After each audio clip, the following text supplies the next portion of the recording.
It's not a game, it's a rich thing.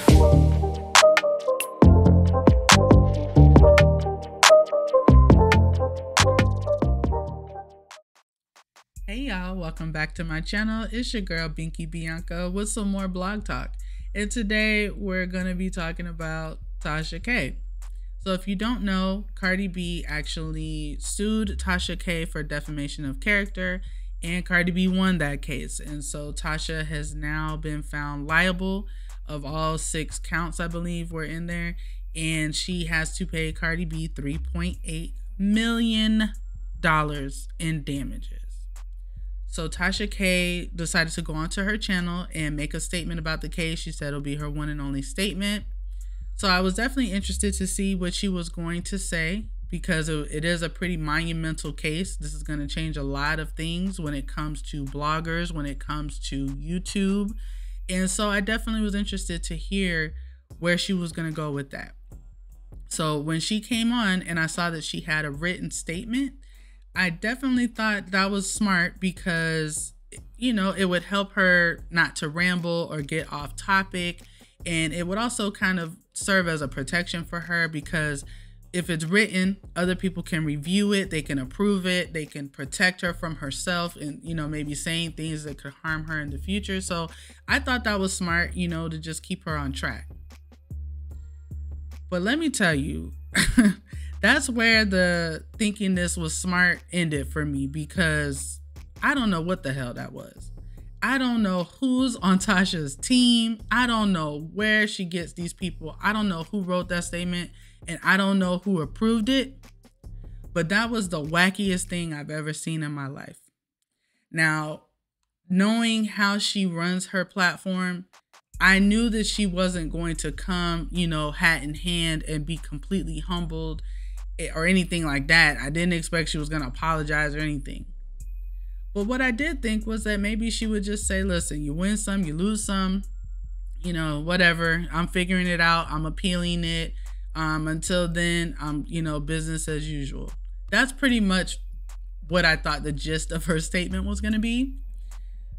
No way in the world could you have convinced me that that woman was going to get up there and turn into Tasha Luther King. Shout out to Armand Wiggins. He did an epic live earlier, and someone said that in the chat, and I fell out laughing. But that is accurate. She turned into Tasha Luther King right before our very eyes. Not only was she a victim of the machine, okay, but she started talking about gun violence in Chicago, and you know, that she's a wife and a two-parent home, and she's a mother, and she's all kinds of things that have nothing to do with this case. She took absolutely no accountability. She actually said that she was up against the machine, a machine that wants to promote prostitution and drugs and violence. Understand that with this statement, she used this statement to continue to attack Cardi, to continue to try and defame the woman. The prostitution thing, that was also part of this case. And that was proven to be a lie. This is part of why the woman owes $3.8 million right now. And she learned nothing. She learned absolutely nothing.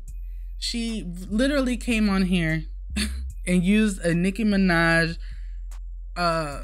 argument point, or whatever you could say, by saying that Cardi won her case not because of evidence, not because of Tasha's big mouth and the videos that the jury saw of her speaking so foul and so nasty when it came to Cardi. That's not why she lost. Not because she got on the stand, gave one statement, but when she was in a deposition before, gave another statement. That's called perjury. Not because she perjured herself. Not because she got on the stand and admitted to lying for clicks and views. She lost because of a conspiracy from the machine. Y'all, I cannot. I didn't know that the delusion could go any higher than it already had been. Sympathy and payola. Now understand that little phrase is like a dog whistle for barbs, and I hope they don't fall for it. But you know, some people are just so invested in the whole stan culture thing that they don't think for themselves. So you know, who knows? But the fact that Tasha really tried to blame the industry, but she's cool with certain rappers and she doesn't have any issue with them. They dress scantily, they talk about sex, they talk about drugs, they talk about all kinds of things. She has no problem with them. She tries to portray them as her friend. But when it's Cardi, for some reason she has to stand up. You know? I don't know what the hell she was talking about. Listen, man. I think that there is something that we all need to learn from this. We all can learn from this. It's okay to be wrong. Nobody is right 100% of the time. We all are going to get things wrong. We're all going to misspeak at times. There's nothing wrong with saying my bad. You know, there's nothing wrong with saying, hey, I tried to fight it and I lost the fight. But her ego won't let her do this. And her ego got her into all this. Because make no mistake, this has been going on for 3 or 4 years. Cardi sent her various cease and desist letters. She said she wiped her ass with those. And they asked her about that in court. And she said, well, my attorney friend advised me, you know, to ignore them. Okay, who's your attorney friend? Oh, I don't want to bring my friend up. I don't want to answer that. I don't want to bring them into this. And the judge said, please answer. Then, oh, I don't remember my friend's name. Listen, Choke No Joke and Dennis Byron were reporting on this case day in and day out. So we know what was happening, even though there weren't cameras in there. We were getting the reports. She was lying on the stand. But somehow she's turned into a victim that cares about the black family and the black youth.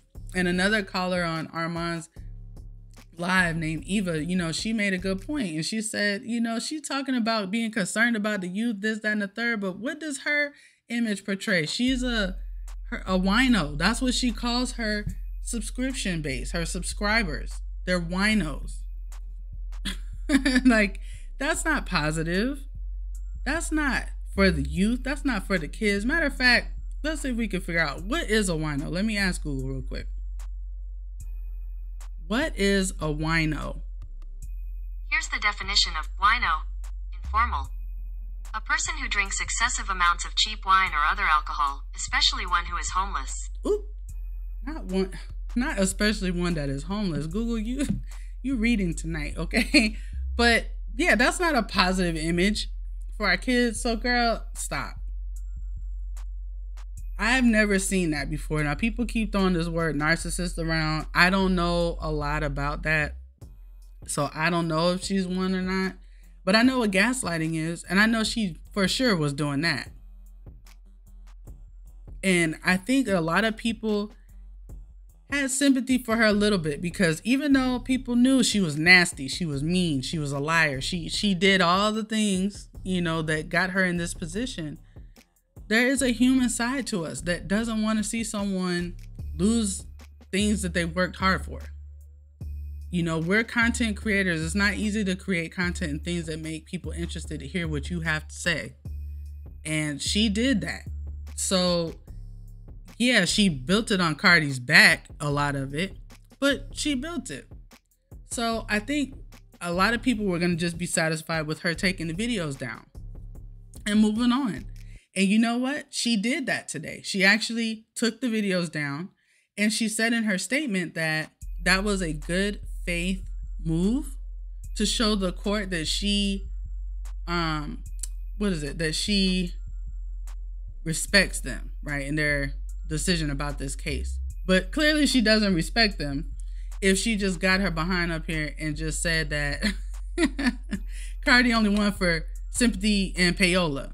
That means you don't respect the court. You didn't respect the jury or their decision because you feel they were too stupid to see that You were a crusader that attacking this woman and her family for years, giving her disgusting nicknames,